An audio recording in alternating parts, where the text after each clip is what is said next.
अविनाश और स्वागत करता हूं आपका मेरे YouTube चैनल में। पूरे 2 दिन शिमला में गुजारने के बाद हमारे पास शिमला में घूमने के ऑप्शंस ख़त्म हो चुके थे।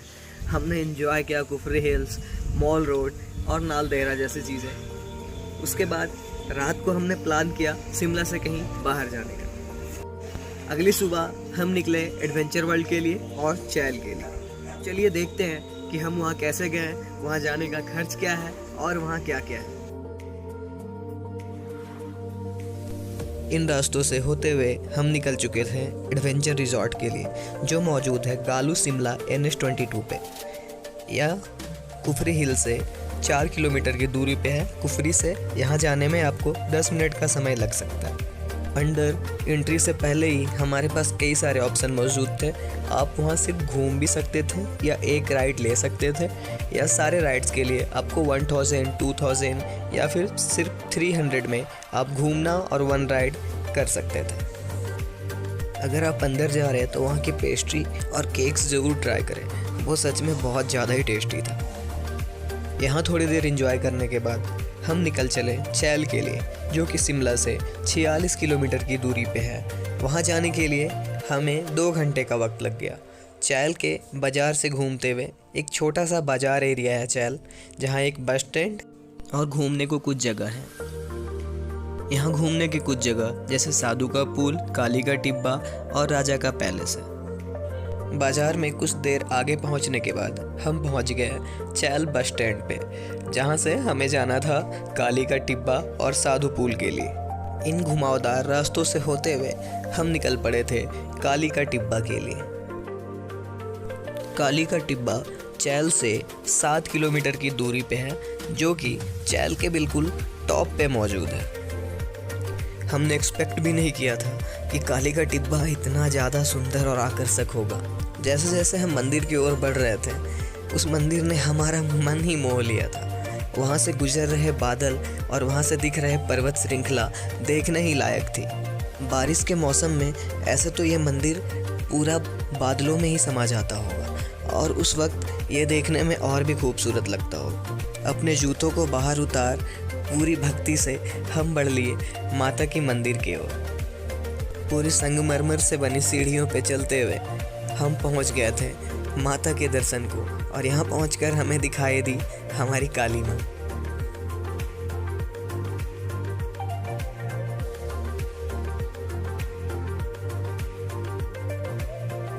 इन सब के बाद हम निकले मंदिर के बरामदे की ओर, जो कि मंदिर के तुरंत सामने ही उपस्थित है। मंदिर के बरामदे से दिखने वाला दृश्य बहुत ही खूबसूरत था। वहाँ से दिखने वाली पर्वत श्रृंखला मन ही मोह ले रही थी। सामने का व्यू देखने के बाद जैसे ही हम मंदिर के ओर मुड़े, हमें दिखाई दिए भगवान बजरंगबली और गणेश जी। चलो, इतना कुछ सुनने के बाद अब थोड़ी मेरी हिमालय की पहाड़ियों से घिरा माता का मंदिर दर्शनीय है, और मंदिर के सामने उगता हुआ सूरज देखने लायक बनता।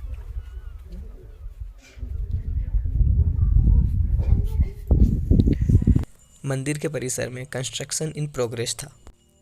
काली माँ के दर्शन के बाद हमने साधु का पुल छोड़ दिया, क्योंकि हमारे पास वक्त की थोड़ी कमी थी।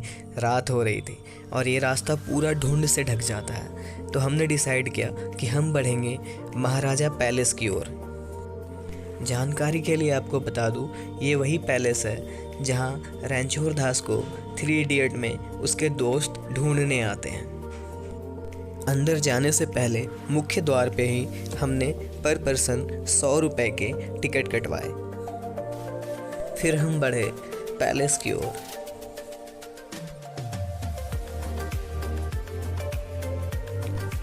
बाहर जब हमारी गाड़ी रुकी तो देखने में ये तो जैसे एक नॉर्मल से फार्म हाउस टाइप ही दिखा, पर जब हम अंदर गए तो इसकी खूबसूरती का असली मज़ा आया।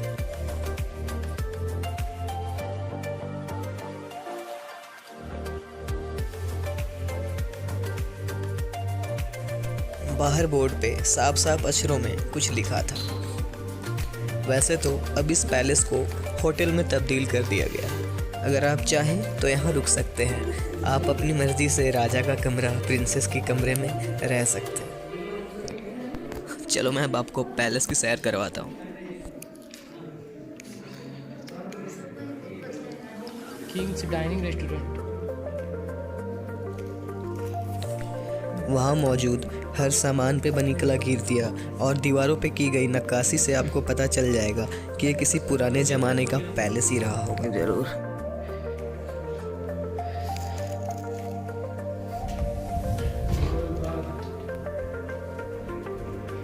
ये लग रहा है बाहर की तरफ निकलेगा।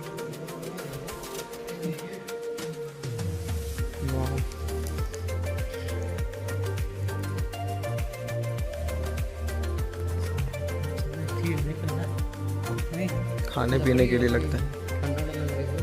पूरा तो वुड पे बना हुआ, सीमेंटेड वुड में। ठीक है ठीक है।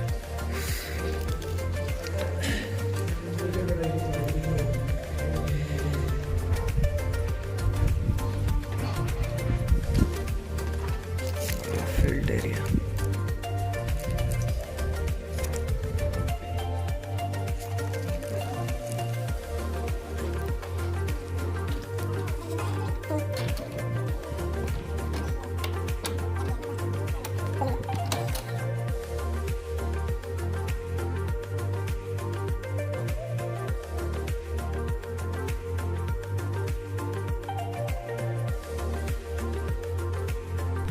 ये वही जगह है जब रणछोड़ दास के दोस्त अंदर आते हैं तो रणछोड़ दास जहाँ बैठा हुआ होता है और ये सामने का व्यू नज़र आता है।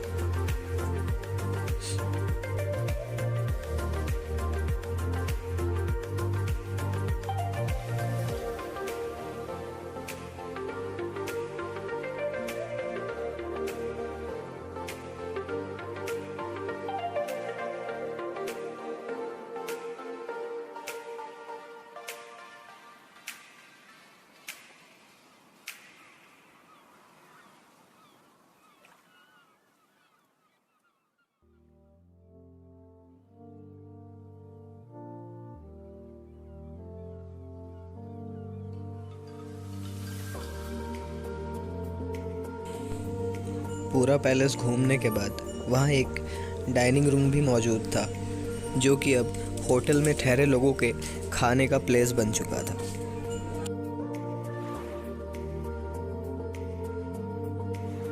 ये वही दरवाज़ा है जहाँ से रणछोड़ दास के दोस्तों की एंट्री होती है और यहाँ शोक का माहौल बना हुआ होता है और यहाँ रणछोड़ दास बैठा होता है जहाँ उसके दोस्त उससे मिलने आते हैं। इस दीवार पे उसके पापा की पेंटिंग टंगी होती है।